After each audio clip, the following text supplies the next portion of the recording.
President Muhammadu Buhari says the attack by armed men on Nigerian Defense Academy will strengthen the military's resolve to decisively end criminality in the country.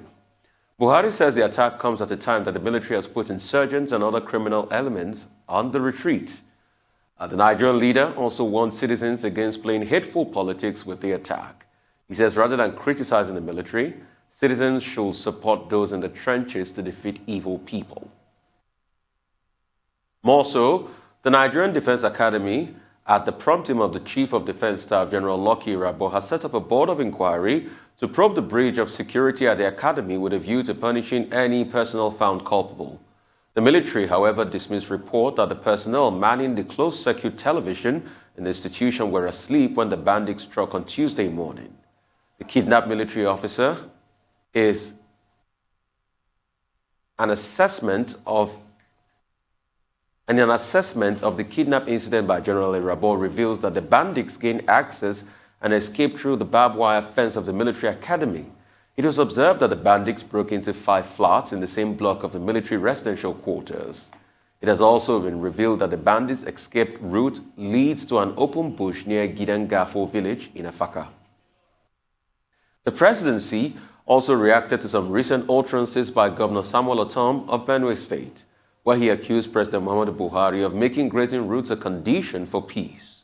The presidency described the governor as an ethnic jingoist out to cause disunity among Nigerians. He also accused Ortom of being an ethnic irredentist who had failed politically, having moved from one political party to another one for a record 5 times.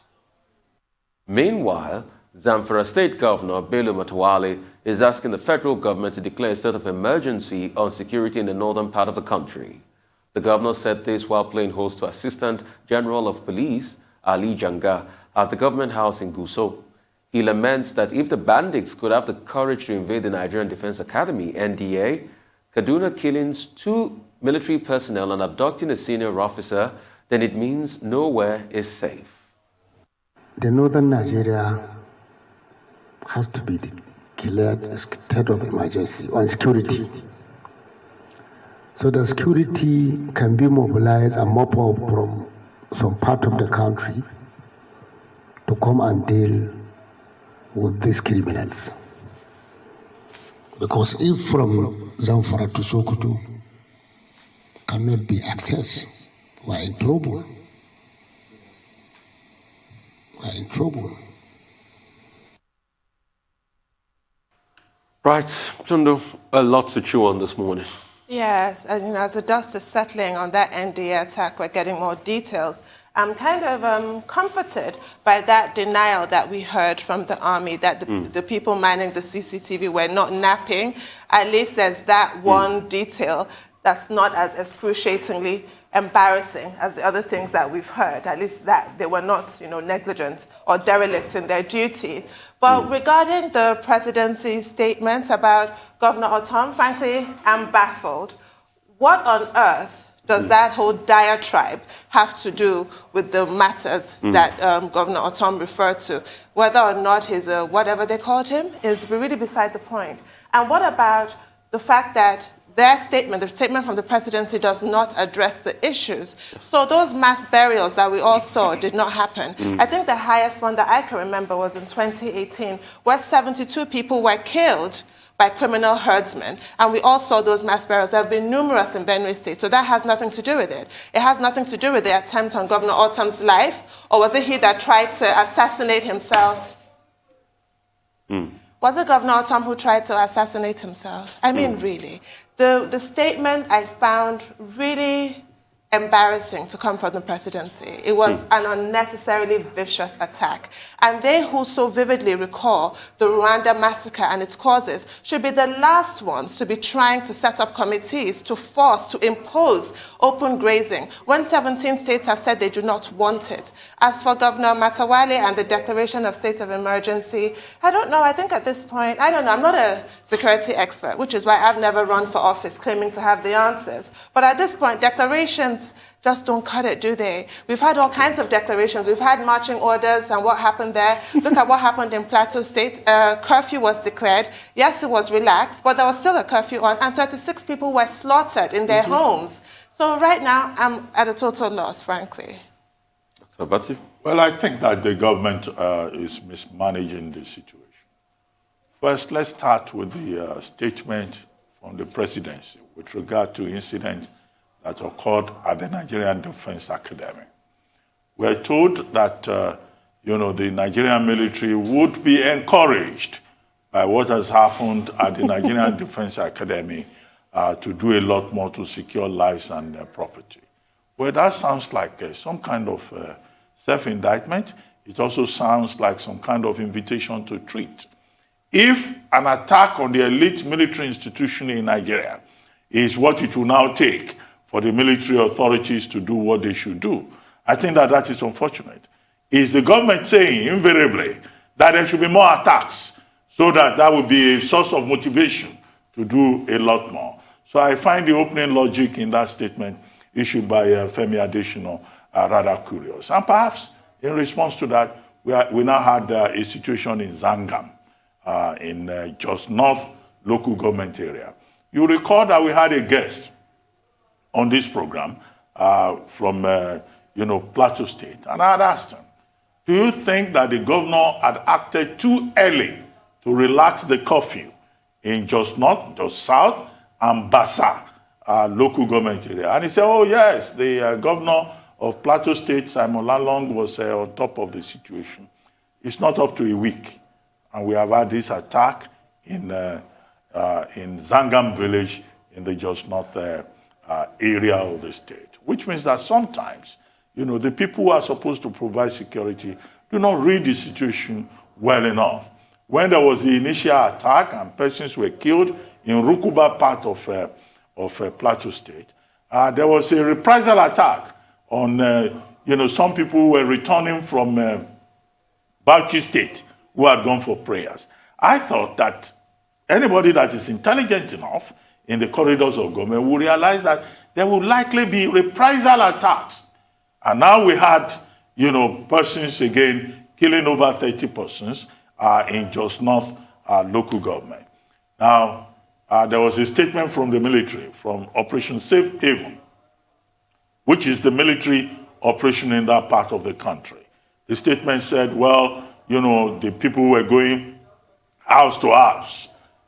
The attackers even had enough time to set houses ablaze. They had enough time to destroy bridges, linking the village to the main community.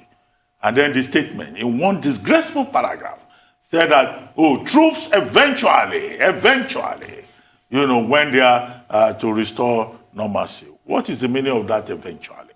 In some other well-organized places, that response will be prompt, and they will be able to save the people. The houses were burnt, bridges were destroyed, and persons were killed, and then the troops eventually got there, and the commander of Operation Safe Haven, after all the destruction, then went majestically to go and inspect.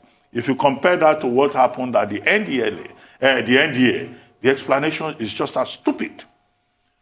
Now, we're talking about the elite military institution in Nigeria. And then the Nigerian military issues a statement saying, the people on the CCTV, as reported in the papers, they were not asleep. So what were they doing? Did they abandon their duty posts and went to a club and left the place unguarded? Yesterday, we raised the point about the duty officer who is supposed to be there. They said he was not there. Yesterday, we also had a guest here. I raised the point about perimeter fencing. Oh no, we had Nisi Gabriel giving us an update. And I raised the point about perimeter fencing because this has been an issue on attacks on schools. So if the perimeter fencing of the number one military institution in Nigeria is not safe, should anybody be surprised that primary school and secondary schools in various parts of the country are vulnerable, and the perimeter fencing at the Nigerian Defense Academy, people who are going to defend Nigeria in situations of war will not, in fact, live in an environment where they can garner the right experience about how to, protect a particular environment. So if we go to war tomorrow, the defense headquarters of Nigeria will come and tell us that, CCTV failed, or the ammunition that was given to the people, to the soldiers, failed, or that, something happened to our soldiers, and the media should not be coming up with all kinds of stories. I mean, it's embarrassing. Yeah, and I do not blame those who have been criticizing the defense headquarters, the commandant of the NDA, and the security agencies in the country, that they have failed the Nigerian people. Yeah. That something has gone out of control. Now, what is the other leg of the analysis? It is that we're being told that government is threatening, that people who have been making statements on all of these issues are playing politics. Is this about politics?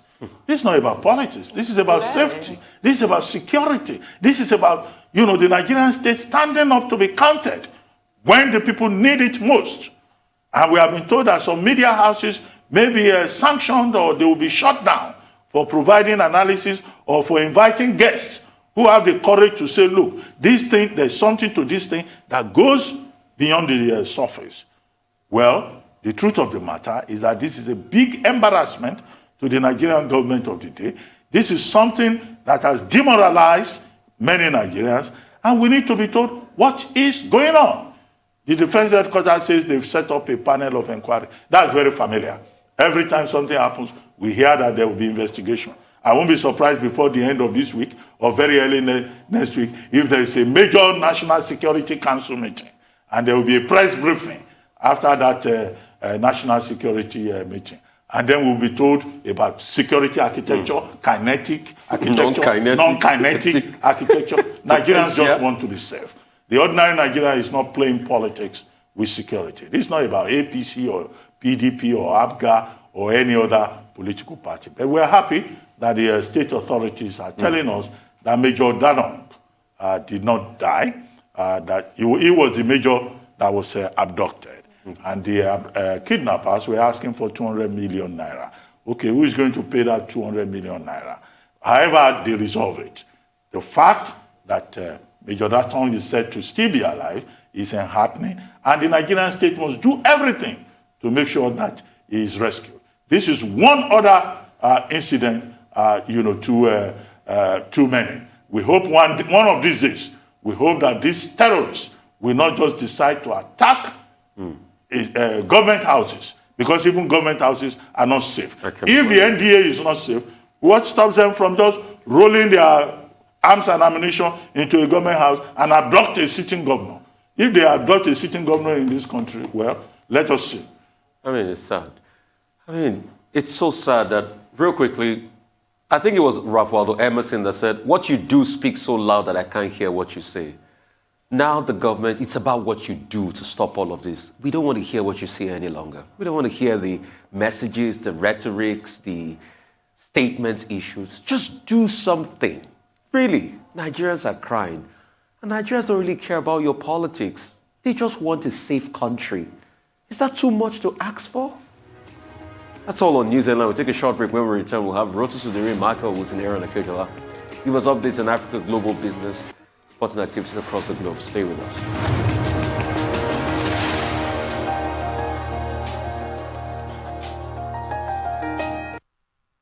Welcome back to the morning show here on Arise News. Our dependable Rotus Udiri is here to give us Africa business update. Over to you, Rotus. Yes, good morning, Tundu. Good morning, Doctor. Good morning, Rufai. Good morning to all our viewers. We start with oil and gas. Everybody's talking about your interview on the morning show the other day with the president of Pengasin, Petroleum and Natural Gas Senior Staff Association of Nigeria, and what he was referring to with respect to the good and the bad from the recently signed Petroleum Industry Act by President Buhari. Specifically, he mentioned the fact that the act calling for two regulatory bodies, one for upstream and one for midstream and downstream, said it's a bit of a waste, and that we could just get one body to regulate the oil and gas sector like we do have in other financials, insurance, health, and so on and so forth. So we can actually take a listen to a small snippet of that from your interview with him. It would have been better if we have a one-stop shop for our oil and gas industry. Just as we have a one-stop shop in our financial sector, You have the CBN that regulates the entire sector. Just as we have a one-stop shop in our pension industry, you have PENCOM regulating the pension industry. The same thing with NCC, the telecommunication. The same thing with bond and all that. So we actually believed that a single regulator would have been the best for the industry, because the way it is today, it has introduced what we call MUDA. MUDA is actually wastages. So if you look at the commission today, the commission actually had a board of directors. If you also look at the authorities, you also have a board of directors. So these are duplication of functions and creation of two different agencies. When one agency with two strong departments, one for upstream and another one for downstream, could have done the job.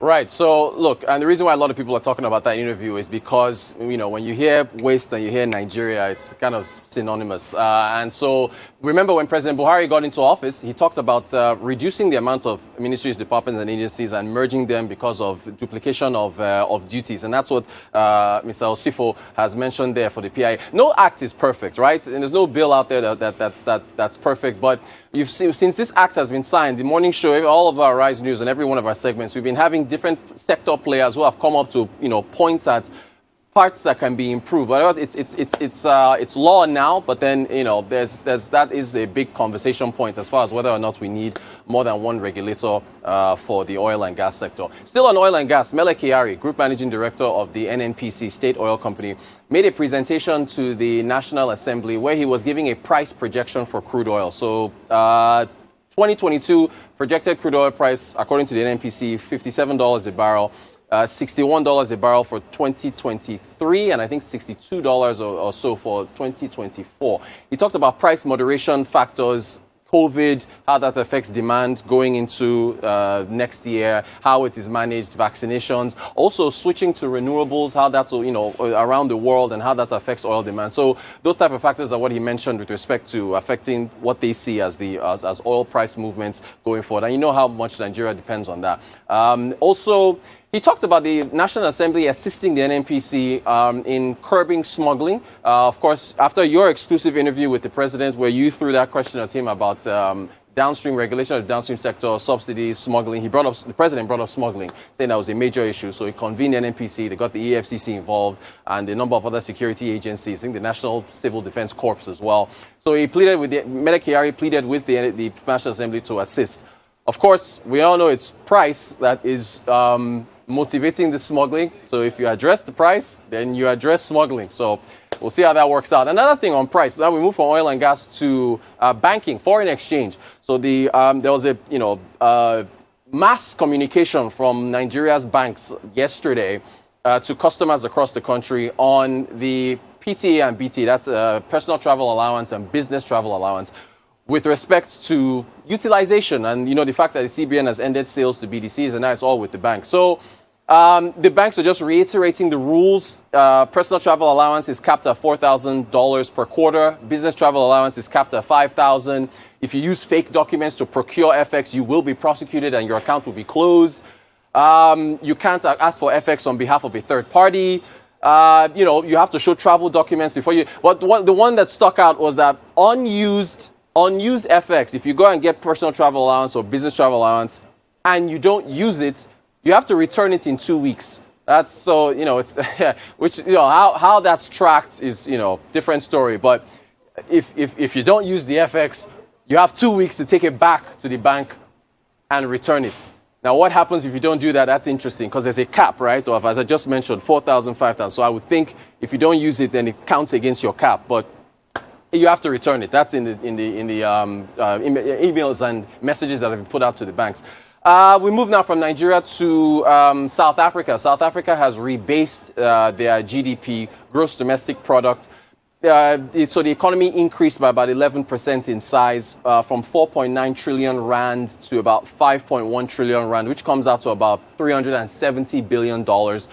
GDP rebasing is something that happens every few years. Nigeria, Tanzania, Uganda, Kenya all did theirs back in 2013. I remember when Nigeria did rebasing in 2013, which captures updates in consumption and output in an economy. The ICT sector was a major factor when Nigeria rebased our GDP. We went from 275 billion to almost 500 billion. I mean, we were way ahead as one of the biggest economy in Africa, way ahead of South Africa at the time. Now, South Africa is at 370 billion. Nigeria is at 375. Factors: stunted growth in the economy for Nigeria, devaluation of the currency of the currency. So now they're pretty close. We're still the largest economy, but so one of the factors for South Africa's rebasement. Real estate, financial services were the biggest, account for the largest amount of value for the economy in South Africa. Government services has come down. So it's just recapturing updates in outputs and consumption. And I think that is our African business update. Rotos, let's just say what it is. The reason for the slump in the economy, not clear thinking, bad policies, ill-informed, the Nigerian factor led to that loss of 500 billion, that shaved off those numbers to 375. It's the Nigeria factor too that led to the stunted economic growth. The economic projections were not coming through. And it still goes round about what we've been saying all this while. And that's why I keep asking the question, can't we just do things right? Whoever all of this is benefiting, can't you just have that conscience that not everybody's winning in this game and it's a zero-sum game and it's not good for the Nash equilibrium to swing your way alone? Let other people partake so the economy is reflated. Massive corruption too is a reason why we've shaved off those numbers out of 500 billion. I thought when we rebased and we had 500 billion that Nigeria should have been on the path to going up to 700 billion.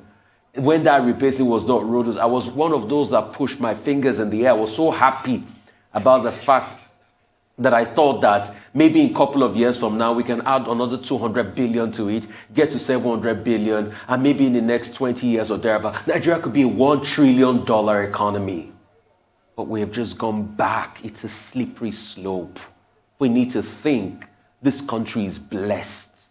It's a giant. It has no problem crawling with ants. It's a giant. Okay, very quickly, I would like to say Mr. Festus Osifo, who was our guest on this program and who you say his point of view is being quoted widely, I think is right. The 8th National Assembly, in fact, wanted a single regulator, but that was rejected by the Buhari administration. And that is what has now left to two regulatory bodies within the oil and gas sector, within the purview of the Petroleum Industry Act. We hope that those who have proposed that there can be further amendments to the PIA, that it's a work in progress in real terms, will bring up the issue later so that you have a slimmed down bureaucracy to avoid leakages and wastages. As for South Africa, let's focus on South Africa. Now, South Africa is the most advanced economy in Africa.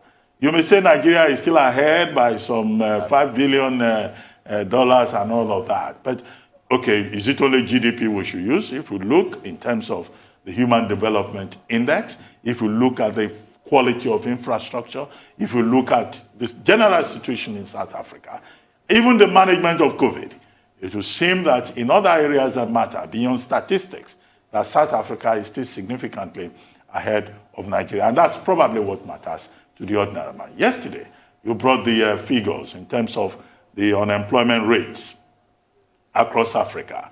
And Stats SA, that's the statistical body in South Africa, they reported in the report 3 months to June that the quarterly report indicates 34.4 unemployment rate. But it's interesting that, some of the papers today in South Africa, including the Financial Mail in their editorials, they are blaming Jacob Zuma. That the crisis with unemployment, with GDP, began under Jacob Zuma, who ironically now is going cap in hand asking for donations for him to be able to pay his lawyers. So I think we need to look at these other dimensions, but with those editorials in the South African papers today, my question is, okay, can you blame only one man? If indeed it is true that unemployment rate 10 years ago was about 10 percentage points higher, at 24 point something, or lower rather, then the problem starts with one man. So this issue about corruption, about nepotism, about the inefficiency of political gladiators or players is the same in South Africa as it is in Nigeria. Indeed, it's an African problem. Finally, the banks that you see have been issuing instructions. They are echoing the central bank. It's actually, the central bank is the original author of that guidelines with regard to access to Forex. But the question to ask is, what is the bankers committee and also the central bank going to do about the bankers themselves? Because nobody can engage in arbitrage or abuse the system if the bankers themselves do not collude. What is the mechanism in place to make sure that fake documents are not accepted and fake excuses are not accepted from people who want to access Forex? And how would they determine that a person who has had access to a Forex allocation, BTA, PTA, they call it, would not come back, will not use it, and then also refuse to come back? So it's not enough to blame the customer.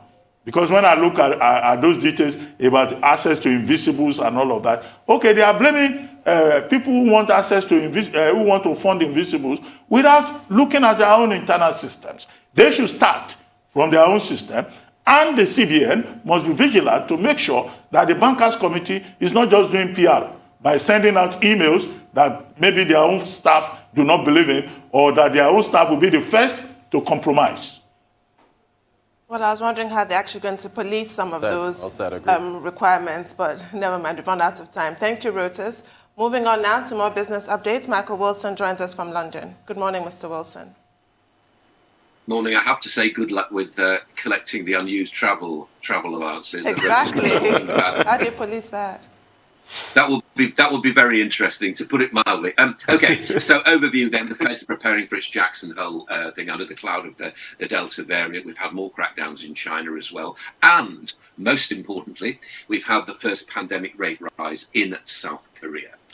Chinese stocks going down, actually, as far as Asia-Pacific markets are concerned this morning. Hong Kong down 1.44%, Alibaba down, and so on. So to South Korea then, and the first country within this new pandemic era to increase interest rates up 0.25% to 0.75%. They're worried about the housing market overheating and various things there. Financial stability risks, household debt rising, housing prices have been an issue for a long time.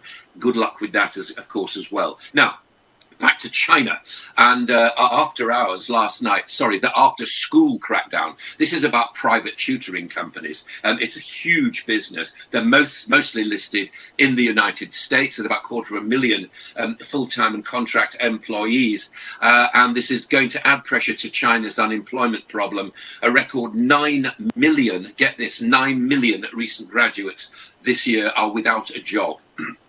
As far as the US is concerned, stocks climbing again overnight. The Dow once again into record territory, although Dow futures have now dipped 30 points as far as today's trading is concerned. Not surprised about that. Money off the table before Jackson Hole and all the rest of it. However, the Dow Jones yesterday, this is interesting. People actually buying into economic reopening stocks, in buying the recovery story very strongly indeed into airlines, cruise lines, and financial, and so on. Reuters and I were talking yesterday about Google, Microsoft, and the rest of the meeting at the White House. Joe Biden's very keen on cybersecurity. I would imagine that most of corporate America probably is right too. Obviously, the wave of cyber attacks have been, for example, most notably SolarWinds, and also that oil pipeline Colonial, where they were encouraged to pay the ransom. It's quite a commitment. These companies like Google and Facebook and Microsoft are going to spend billions on it, and not before time either. 500,000, should be saying this too loud because there may be cyber security hackers watching. Roughly 500,000 unfilled US cybersecurity jobs right now. We talked yesterday again with Reuters. This just happened after I came off air with him, but let's just do it now. So Delta Airlines is joining this queue of people who are going to crackdown on employees who've not been vaccinated. Delta is raising its health insurance premiums to cover higher COVID costs if they've not been vaccinated. They'll pay $200 a month in surcharges. United Airlines, Hawaiian, and then we're going back to the banking sector. We were talking about Goldman Sachs yesterday. So this mandatory business about being vaccinated is actually spreading through the corporate, and the debate about anti-vaxxers is actually fading out as more people say we might as well do this. To the UK, and supply means empty shelves in supermarkets, but it's not just supermarkets. It's going right across the whole industry and business spectre. Christmas looks as though we might be short of a few goods. Never done anybody to have fewer Christmas presents, of course, but there we go. The NHS. So adding to that, has temporarily has stopped some blood testing because of the shortage of vials, those little tubes. Unprecedented demand, obviously, since the testing of COVID-19 and so on. The private ones, particularly out of people like us, have been abroad for a lot. So UK car production, that's about the final thing, in July hits the lowest level since 1956.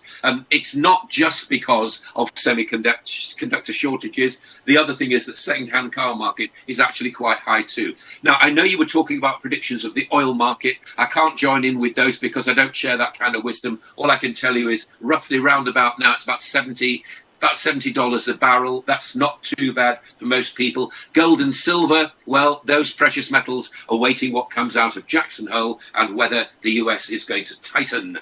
That is the global view. All right, logistical nightmare in the UK is stalling the growth of things. No drivers to push commodities around and goods around. It's just a fallout. When is the UK going to solve this problem? Because it's beginning to affect prices. And we keep talking about check those inflation numbers. And I want to add to that. About a month ago, there was a report that I believe it was Tesco's who had a £1,000 signing bonus trying to check the shortage of lorry drivers. There also has been a call for women, veterans, just anybody really looking for part-time work to join in. Because there's even a problem approaching Christmas. Like you said, Christmas presents, what's going to happen there? It's going to be quite a crisis. Yeah, so what's going to happen is, I mean, let's leave Christmas out. I hate to mention Christmas at the end of August. It sounds unpalatable, doesn't it? It's like this horrible advertisement that you see coming up in October for Christmas presents. Let's leave Christmas out of it for the moment and talk more realistically about what's going on. Christmas is threatened naturally, but the fact of the matter is that what the CBI, for example, which is the sort of bosses industry organisation, is calling for is for the government to add more sectors to the skilled immigrants list. In other words, people want to come to the country and they have certain kind of skills. It takes apparently 9 months to train an HGV driver, man or woman, to up to standard. I cannot believe it takes 9 months to drive a big lorry. I mean, I'm sure it's a skilled job, not knocking it, but I'm just saying it cannot take 9 months. So there's a lot of people actually thinking to themselves, how can we actually get these people back on the road? That's the most fundamental thing. As far as supply chains is concerned, I mean, I really don't know the future of that. I think what I prefer to do is take a view in about a month's time. I know I often kick these questions down the road, but I don't think what's happening right now is necessarily going to be reflective of what's going to happen in a month's time. It will either be much more severe or it will have eased slightly. I think there's a lot of people addressing supply chains now, and it'll require a lot of agility as far as companies are concerned, which they're quite good at actually, to get over this. I mean, the vial story from the NHS is just but one example of shortages which are hitting us, but they're hitting every economy right now because of supply chains. First thing, business about the Suez Canal, freight costs up and all the rest of it. So there is a real tight supply problem at the moment. Okay, Michael, let's talk first about India.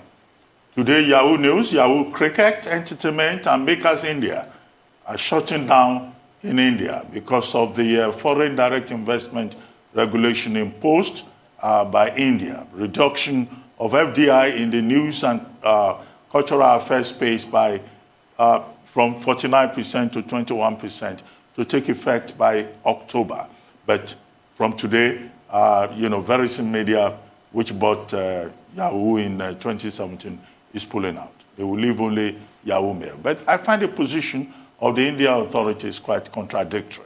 Whereas they encourage 100% investment in the insurance sector, when it comes to news and cultural affairs, their attitude is different. So what is the fear that is driving this new policy with regard to news and public affairs space with digital media in India? That's one. Two, you refer to Delta Airlines. Delta Airlines is saying if you're unvaccinated, you will have to pay a fine of $200 every month. And their main concern, it appears, is health insurance. They say, look, if you come down with COVID-19, if you have not been vaccinated, it will cost the company, the insurance, about $50,000. You have other companies that have taken similar attitude. Goldman Sachs, for example, has also introduced rules. Google, Microsoft, all of these companies, they are concerned, they similarly. But you have an investment company like Vanguard that you say, oh, if you get the vaccine, we give you an incentive of about $1,000. But others are saying, we will test you every day. What is important to these big companies? Is it the health of the staff? Is it government policy, as articulated by President Biden, or their own profit line, their own business? Because I see a mixed messaging here. It looks like a company like Delta Airlines is more interested in the profit, in the balance sheet, rather than the health of its staff.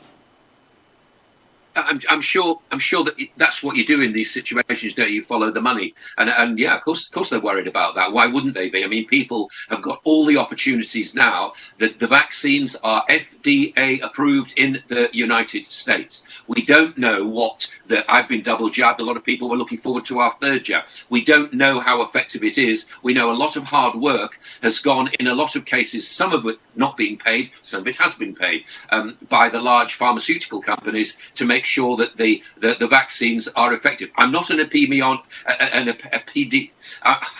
not an expert in vaccines, and so therefore I have to actually go with the general flow and go with the faith that we have in these large companies, in our health. In our health guardians, and as far as the FDA has gone in the United States. I want to fly on an airline if I have to, and I hope I don't for a long time, where I know that the staff have been inoculated. Why should I travel with, why should I be looked after by staff who've not been inoculated? So yes, I'm certain there's a thing about the money. I don't care about Goldman Sachs and the rest of them. I care about consumer-facing industries like airlines and so on. And if the staff have decided not to be vaccinated, then I'd rather they didn't come to work.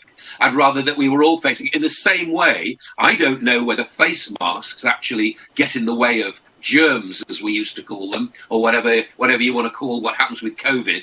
But the fact of the matter is, if I'm doing it and I'm wearing it and I will wear it, I regard it as a matter of courtesy to other people. That's what's driving me, and I think driving a lot of people. So if Delta staff and other airline staff don't want to be vaccinated, then don't come to work or pay the fine.